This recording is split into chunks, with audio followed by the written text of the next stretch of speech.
नमस्कार, स्वागत है। आप देख रहे हैं GNA 24। मैं हूं आपका दोस्त रवि गोस्वामी। कल शाम को मैं आपसे एक चर्चा कर रहा था कि कोई ऐसा चेहरा जो ज़मीन से जुड़ा हो और लगातार समाज सेवा जिसका कार्य रहा हो, ऐसे प्रतिनिधि क्यों ना अब की बार मैदान में आए। तो उसी क्रम में हमारे दिमाग में एक घरोंडा के बड़े समाज सेवी जिनसे सभी लोग परिचित हैं, श्री विनोद जुनेजा जी हमारे साथ हैं। इनसे हम बातचीत आज करेंगे। जुनेजा जी, स्वागत है आपका GNA 24 पर। नमस्कार सभी दोस्तों को नमस्कार। और अपना रविंदर जी, आपका भी बहुत बहुत धन्यवाद है यहाँ पे आने का जी। तो मैं तो सबसे पहले अभी कोई चुनाव का तो वैसे मैं बात नहीं करूँगा जी। हमने अभी 5 तारीख को संडे को हमने एक निजी होटल में बैठ के जी जन सेवा मंच का गठन किया है। 21 सदस्य हमारी कार्यकारिणी बनी है जी। उसमें हमने विनोद जुनेजा को सभी कार्यकारिणी सदस्यों ने अध्यक्ष पद बना दिया है जी। और हमने इसमें 2 उप प्रधान भी बनाए हैं जी। जिनका नाम अमित गुप्ता जी है, एक उप प्रधान है जी। दूसरा विजय पाल जी हैं उप प्रधान में जी। और एक सचिव हैं राजकुमार इश्पुनियानी जी जी। और हमारे कोषाध्यक्ष रितेश ग्रोवर हैं जी। तो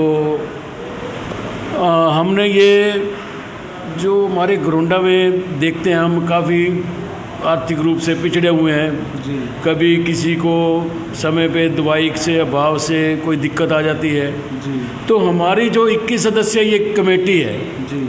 हर घरोंडा में हर वार्ड में हम अपने सदस्य ही बनाएंगे जी। और ये जितने भी आर्थिक रूप से कमज़ोर हैं, जी। जो एक्चुअल में जिनको ज़रूरत है, जी। हम उनकी सहायता के लिए काम करेंगे। जी। तो कहने का मतलब ये है कि जो जनसेवा अभी तक आप करते आए हैं, जैसा कि मैं देखता आया हूँ कि आप शिवपुरी में भी लोगों की हेल्प करते हैं।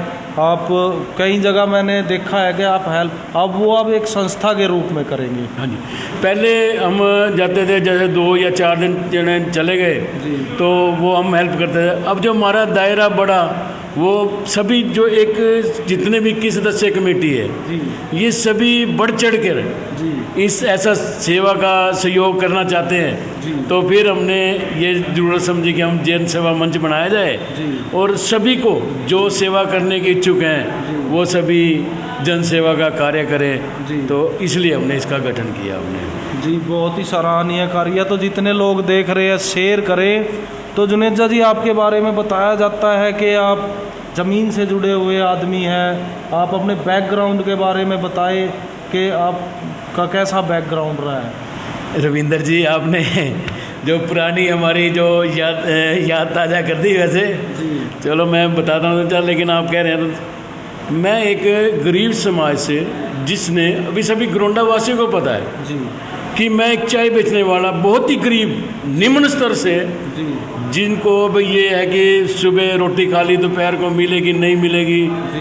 तो फिर उसके बाद चाय का कारोबार किया, मिठाई का काम, हलवाई का काम सीखा जी। और मैंने 120 रुपये दिहाड़ी का काम भी कर रखा। यानी कि बहुत ही हमारा जो स्ट्रगल की जीवन रहा है वैसे जी। तो परमात्मा ने मौका दिया, ये चलो सब उसकी देन है जी। और आज मैं चाहता हूँ जिस गरीबी को देखा है मैंने, तो मैं भी अब जो परमात्मा ने हमें कोई अक्षमता दी है तो मैं भी कुछ ना कुछ समाज में, गरीब समाज के लिए कुछ अच्छे कार्य करूँ जिनको जरूरत है। तो जैसा कि आपने पूरा संघर्ष करके आप आए हैं, अपनी मेहनत से आप यहाँ तक आए हैं, तो जितने लोग नहीं जानते मैं बता देना चाहता हूँ, विनोद जुनेजा जी मोदी आर्मी के राष्ट्रीय उपाध्यक्ष भी हैं और सरकार में भी एक पोस्ट आपकी है क्या?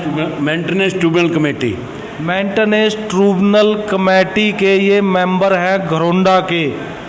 तो बड़े संघर्ष बड़ा जीवन इनका रहा है, ज़मीन से जुड़े हुए आदमी हैं जी। और भी आप कुछ बताना चाह रहे थे? हाँ, ये जो हमारा जो मेंटेनेंस ट्रिब्यूनल कमेटी घरोंडा का सरकार ने पद दिया मेरे को जी, तो मेरे मोदी आर्मी का भी मैंने पहले भी जल बचाओ कल बचाओ और पेड़ पौधे उगाने का हमने काफ़ी घर घर जाके टूंटे भी लगाई, जहाँ पानी वैसे वेस्ट में चलता रहता था वहाँ हमने टूंटे भी लगाई हैं हर वार्ड में जाके।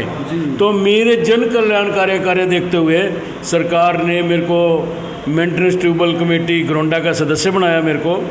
तो इस मेंटेनेंस ट्यूबवेल कमेटी में क्या है, जो बच्चे माँ बाप को घर से निकाल देते हैं तो वो बुजुर्ग हैं, अब कहाँ जाएं, तो वो हमारी जो इसमें हमारी एसडीएम मैडम के साथ यहाँ बैठ के एसडीएम की कोर्ट में उनको लाके हम उनको न्याय दिलवाने का काम करते हैं। और साथ में उनके भरण पोषण का हमारी एसडीएम डॉक्टर पूजा भारती जी पूरे ध्यान से सबकी समस्याएं सुन के उनका भरण पोषण का इंतजाम का भी हम बैठ के उस समस्या का हल निकालते हैं। जी, तो जितने लोग अभी जुड़े हैं मैं उनको बता देना चाहता हूँ, आज हम पहुँचे हैं घरौंडा के समाज सेवी और मोदी आर्मी के राष्ट्रीय उपाध्यक्ष श्री विनोद जुनेजा जी से खास बातचीत करने के लिए। जुनेजा जी, कहीं ना कहीं जैसा कि आप संघर्ष से निकल के आए हैं, ज़मीन से जुड़े हुए लोग हैं, तो इसीलिए आप शायद सामाजिक कार्यों में आपका इतना ध्यान रहता है। बस मैं यही चाहता हूँ कि जैसे मैं गरीबी से उठा हूँ जी, तो कहीं ना कहीं मैं भी सभी अपने गरीब भाइयों की मदद करूँ, उनका भी जीवन स्तर उठाने का अपनी तरफ से पूरा प्रयास करूँ। भाई यही मेरी दिल की इच्छा है। जी, तो जैसा कि आप देख पा रहे हैं कि जो लोग एक राजनीति में कहावत है, राजनीति में इतने सक्रिय नहीं है जुनेजा जी, लेकिन जिसने गरीबी को देखा है वो ही गरीबी को समझ सकता है, जो संघर्षों से आया है। लेकिन जो लोग सोने का चम्मच पैदा लेके आए हैं, वही सब्जेक्ट में मैंने कल शाम को बात की थी कि राजनीति जो चुनाव है उनमें लोगों को अब चेंज करने की ज़रूरत है। हम कई बार जुनेजा जी से एक सवाल कर चुके हैं कि जुनेजा जी, क्या आप इतने समाज सेवा के कार्य करते हैं घरौंडा में, तो लोग भी यही कह रहे हैं, हम जिनसे बात करते हैं अपना जब भी न्यूज़ बनाते हैं कि विनोद जुनेजा जी को घरौंडा नगर पालिका चेयरमैन पद का चुनाव लड़ना चाहिए। तो क्या आप पब्लिक की इच्छा पे ये काम करेंगे, आप ये इलेक्शन लड़ेंगे, और आप क्यों ना लड़ें? देखिए रविंदर जी, बात की आपने चुनाव लड़ने की, तो मैं इस विषय में ये कहना चाहूँगा कि हमारे सम्मान के योग्य और लोकप्रिय विधायक अरविंदर कल्याण जी और पार्टी संगठन अगर वो चाहेंगे कि विनोद जुनेजा चुनाव लड़ें तो उनका आदेश मैं नहीं मोड़ूंगा। हमारे माननीय सम्मान के योग्य संजय भाटिया जी सभी अगर चाहें कि विनोद जुनेजा वे पार्टी का चेहरा बने तो मैं उन उद्देश्य को मानूंगा। तो आप भाजपा का चेहरा यहाँ अगर आपको पार्टी बनाती है तो आप इलेक्शन लड़ेंगे, लेकिन मेरा कहना, कल भी मैं इसी विषय पे बात कर रहा था कि ज़रूरी नहीं है कि हमें एक पार्टी से हम लड़ें या दूसरी पार्टी से लड़े, लेकिन जो ये भावना होती है, जो इनके अंदर भावना है, ऐसे लोगों की राजनीति में ज़रूरत है कि वो समाज सेवा, जन कल्याण के कार्य करें। तो अगर पार्टी आपको टिकट नहीं देती है तो क्या आप इलेक्शन नहीं लड़ेंगे? नहीं, इसमें मैं जो है ना, इस विषय में मैं कुछ नहीं कहूँगा जी। मैं तो पार्टी और अपने लोकप्रिय विधायक अरविंदर कल्याण जी का जैसा वो आदेश करेंगे मैं उसी तरह ही करूँगा। मैं इस बारे में जो पार्टी से हट के जो ऐसा कुछ कहने के मैं नहीं कहूँगा जी। जो पार्टी आदेश संगठन कहेगा मैं उसमें नहीं मानूंगा। नहीं, जैसा कि आपने बताया कि आप भी एक समय में चाय बेचते थे, मोदी जी के बारे में मुझे याद आ रहा है 2014 के इलेक्शन से पहले सिर्फ बीजेपी के कार्यकर्ता नहीं, पब्लिक के अंदर से एक डिमांड आई थी, एक मैच कहीं हो रहा था शायद, तो वहाँ राहुल गांधी गए, तो जो लोग मैच देख रहे थे वो मोदी मोदी के नारे लगा रहे थे। अगर आम जनता घरौंडे की चाहती है तो क्यों ना आप इलेक्शन लड़े, क्योंकि आपके अंदर जन सेवा की भावना है, ऐसे लोगों की राजनीति में ज़रूरत है।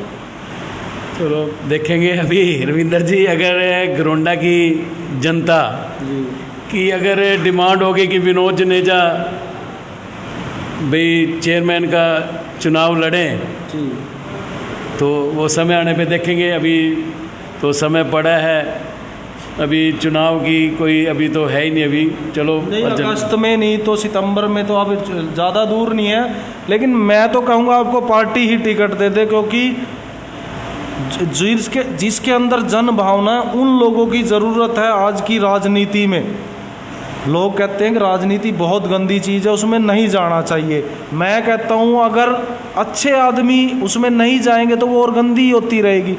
जब अच्छे आदमी जाएंगे तो राजनीति अपने आप साफ हो जाएगी। और राजनीति से बड़ा कोई धर्म नहीं होता।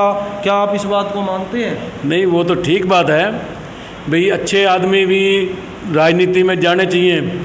जो मैं तो वैसे मेरी सोच भी यही है कि जो जन कल्याणकारी करने वाले हैं उनको राजनीति में पूरा काम करना चाहिए। और सभी जितना भी हर समाज के लिए, छत्तीस बिरादरी के लिए काम करें। जो आर्थिक रूप से कमज़ोर है या किसी भी तरह, उन सब की सेवा का वैसे तो मैं चाहता हूँ। तो बाकी तो देखेंगे रविंदर जी, तो जैसे जनता चाहेगी घरोंडे की, वैसे तो वही होगा। या समाज सेवा आप करते आए हैं लगातार, अगर आपको पार्टी टिकट दे देती है, सपोज करो नहीं देती, आप आज़ाद लड़ते और आप चेयरमैन बन जाते हैं, तो आपका क्या एजेंडा रहेगा?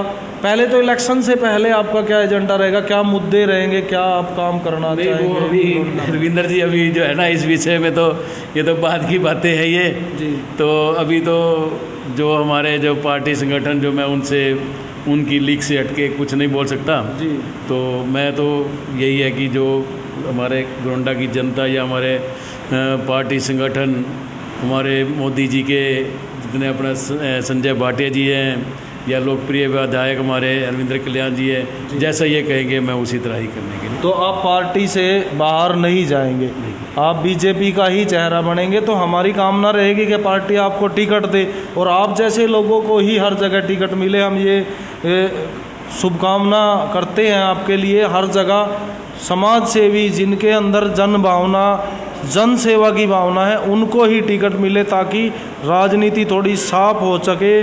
तो और कुछ आप लास्ट में दर्शकों को कहना चाहेंगे, क्या संदेश देना चाहेंगे इस चुनाव के लिए? चुनाव के लिए बस मैं तो यही कहूँगा कि ज़्यादा तो यही है कि समाज में अच्छे काम करें, सामाजिक कार्यों में बढ़ चढ़कर भाग लें और सभी को, कोई भी ज़रूरतमंद है, क्योंकि जो हमें मानव जीवन मिला है, मेरा तो अपनी ये सोच है कि हम इसमें हम एक मुहिम चलाएंगे, अंगदान देने की भी मुहिम चलाएंगे हम जी। भाई जैसे हमने जैसे मरणोपरांत आंखें दान देने का या किडनी दान देने का या लीवर दान देने का, भाई ऐसे भी हम इसमें चलाएंगे। क्योंकि हम क्या है, जब मरने के बाद क्या है, दो चुटकी राख ही बनना है। तो मेरा प्रयास तो आगे भी यही रहेगा कि लोगों को समझाएंगे कि हमने मिट्टी में मिलना है। तो कहीं ना कहीं हम जो हमारे ज़रूरत के अंग हैं, कईयों को ज़रूरत है इस चीज़ की, तो हम उन अंगों को दान देके तो हम ये मुहिम भी चलाएंगे। तो सभी को संस्था की तरफ से मतलब आप राजनीति में आए या चुनाव लड़े या ना लड़े, जन सेवा आप जन सेवा का इसको हम रजिस्टर्ड करवा के ये लाइफ टाइम हमारा ये प्रयास चलता रहेगा। जन सेवा का, जन सेवा मंच का ये कार्य चलता रहेगा। हाँ, ये जो तो लोग आप देख सकते हैं, जितने लोग देख रहे हैं शेयर करें। जुनेजा जी कहते हैं वो राजनीति में आए या ना आए, चाहे वो इलेक्शन लड़े चाहे ना लड़े, जन सेवा का कार्य वो करते आए हैं और भविष्य में भी ऐसे ही करते रहेंगे। जिसके लिए उन्होंने एक संस्था बना ली है, उसको रजिस्टर्ड कराएंगे और लोगों की ऐसे ही सहायता करेंगे। तो मेरी तो बात वही कल वाली बात मैं दोबारा कहूँगा कि लोग अब राजनीति को बदलने का टाइम आ गया। एक आखिरी सवाल जुनेजा जी जो मुझे शुरू में पूछना चाहिए था, एक आपकी ही सरकार कहूँगा, आप पार्टी से जुड़े हुए आदमी हैं, जो ये चेयरमैन का चुनाव पब्लिक के हाथों में दिया है। पहले राजनीति होती थी, एक एमसी इधर भाग गया, दो उधर भाग गए, हमने पिछली बार भी देखा कि एमसी चेंज हुए कई बार। इसको आप कैसे देख रहे हैं? सरकार का कैसा कदम है? देखो, ये सरकार का एक बहुत ही बढ़िया, बहुत ही बढ़िया काम है जो ये चेयरमैन चुनने का सीधा जनता को मौका दिया है। जी देखो, एक ईमानदार सरकार जी जिसको है कि भाई कोई भी ऐसा भाई कोई घोटाला करके आज वो चेयरमैन बन गया, ये 4 MC बना के ये बन गया। सरकार का इतना कल्याणकारी कदम है, मैं तो ये मानूंगा कि सरकार ने बहुत ही बढ़िया काम किया है ये। जी। तो जैसा कि जुनेजा जी ने कहा कि इससे भ्रष्टाचार पे बहुत ज़्यादा रोक लगेगी। पहले हमने देखा करनाल जो नगर निगम में मेयर का चुनाव हुआ था वो इसी प्रणाली से हुआ था। तो कहीं ना कहीं सरकार की कोशिश है कि थोड़ी थोड़ी पारदर्शिता लाई जाए। तो आज हमने आपको मिलवाया जो उम्मीदवार बीजेपी का, अगर इन्होंने साफ बोला अगर टिकट मुझे पार्टी देती है तो ये चेयरमैन पद का इलेक्शन लड़ने के लिए तैयार है। विनोद जुनेजा जी हमारे साथ थे। बाकी अपडेट्स के लिए आप देखते रहिए GNA 24। मैं हूं आपका दोस्त रवि गोस्वामी, घरौंडा से। धन्यवाद।